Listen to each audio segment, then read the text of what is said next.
Good afternoon, Chosen. Happy Saturday afternoon. Just kind of wanted to tap in a little bit and share with you a little bit on what I have learned since yesterday, which seems like it's been 2 days and not one. I don't know how that is, but I felt like all day today was Sunday, and it is definitely Saturday. I got a little tickle.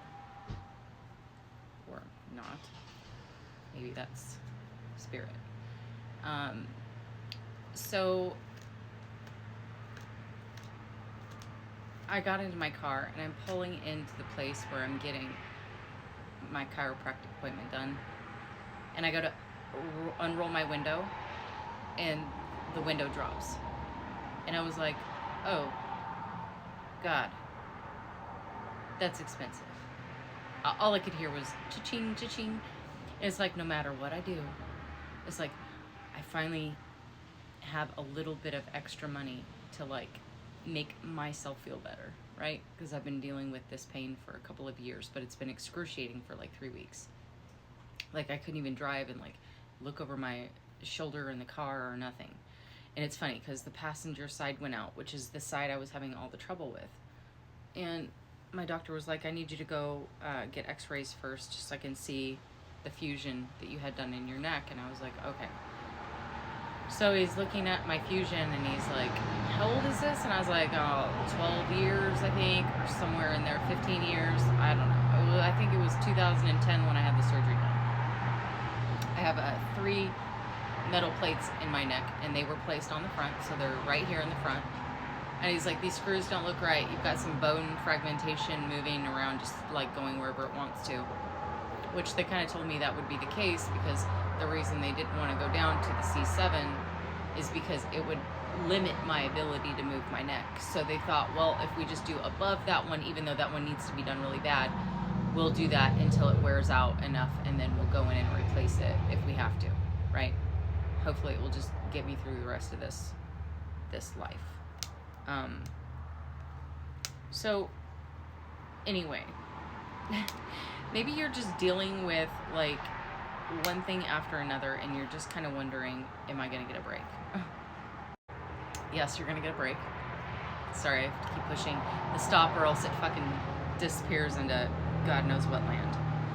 The spirit is saying that when things are auto-playing in such a way that it gets you a little bit frustrated, go find something to play with. I did not mean for it to sound like that, but the fact that I was approached twice in the past 2 days on some very highly sexual energy men, they were right to the point. And I was like, hey, I really appreciate your honesty. I mean, at least you're not dicking me around and like, oh yeah, I really want to be with you. And then it just turns out you want sex. At least they're fucking honest. And I had to explain myself. I'm sorry. I really do appreciate the compliment. And of course I'm autistic, so it never comes out comfortably like I am right now, right? Like I'm comfortable with you guys, the cell phone looking at me recording. Not very comfortable in front of people, like for real. So it was interesting, and I was like, look, I'm celibate and I'm abstinent. And I do it for God because I'm waiting for my man. You know, like I'm saving myself for my man. And I know that I'm not a virgin. I'm not asking my body to go back to virginityhood. I'm just simply saying that I appreciate and I respect my sacral energy. Therefore, I don't want to go around giving it around to everyone for free. And I'm an empath, so I know I'm going to pick up on all the bullshit, and the aftermath is the part that I'm not very happy with, right? The aftermath meaning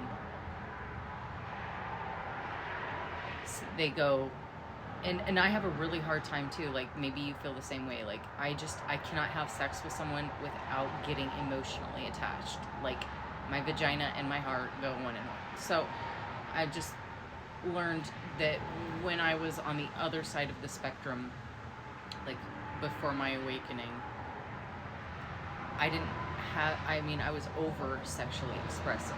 I mean, to the point of where like you could probably call me a whore. And now I'm like the complete opposite. in 3 or 4 years time. So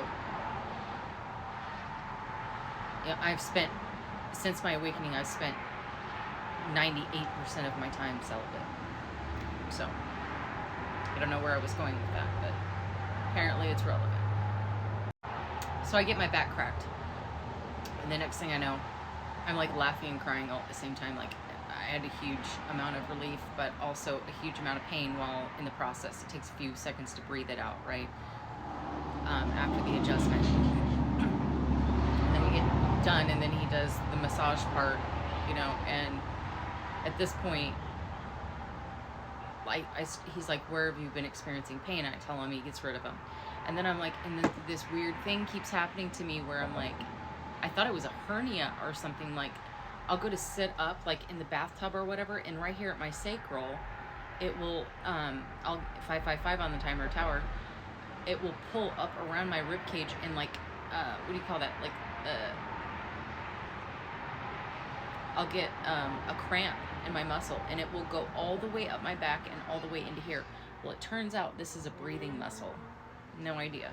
And he is very intuitive as well, and was actually speaking to spirit while he was giving me the massage part so that he could help me heal the areas in which I needed to put a lot of attention on.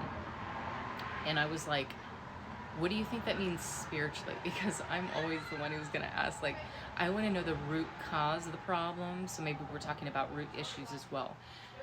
Maybe you're an abuse survivor. Maybe you've experienced rape. Maybe you've experienced all these traumatic things where you felt like you couldn't catch your breath. He's like, it's all the stored trauma, Cheryl. And I'm like, oh, it makes sense. Okay. So now I come home today, and I think yesterday's episode was about doing a little bit of shadow work. Well, I didn't know I had that much shadow work, but apparently there's a lot of unhealed trauma still trapped in my body. 7/11 on the timer. Maybe somebody who was born 7/11 or 11/7 caused you some extra trauma on top of it, and it's been just sitting in here for like the past 2 or 3 years, and you've done nothing with it except store it in your body.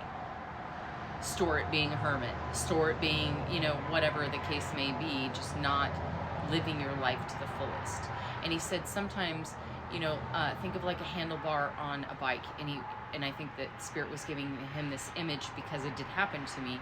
When I was a child, I fell off my bike, but the handlebar did go into this area, and I remember not being able to breathe and catch my breath for quite a long time. I mean, I felt like I was dying.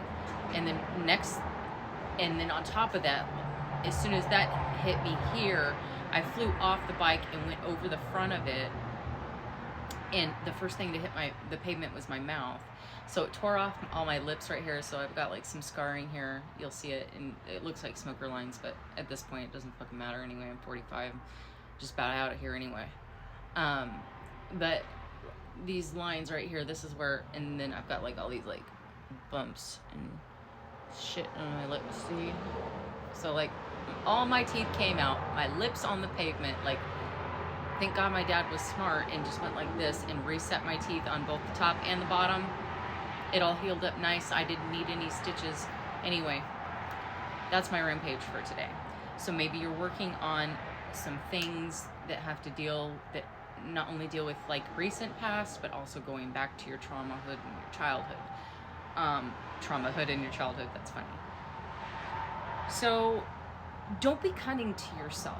Like, now is the time to really seek into your energy of healing. You are a shaman, you are a healer, you are a chosen one, baby. You're here to heal other people, but you gotta heal yourself first, right? Who heals the healers?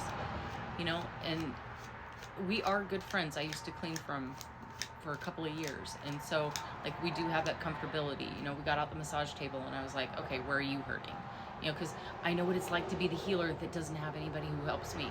And he did it for next to nothing anyway. And it was honestly the best day ever already. And it's only 4:00 p.m. So I just want to say to you, take some extra kind gestures for yourself. Like, take a bath, paint your nails, stretch, do some lots of stretches, like drink a lot of water, keep chugging that water, feeling awesome. Don't give up. You're almost finished and you did it.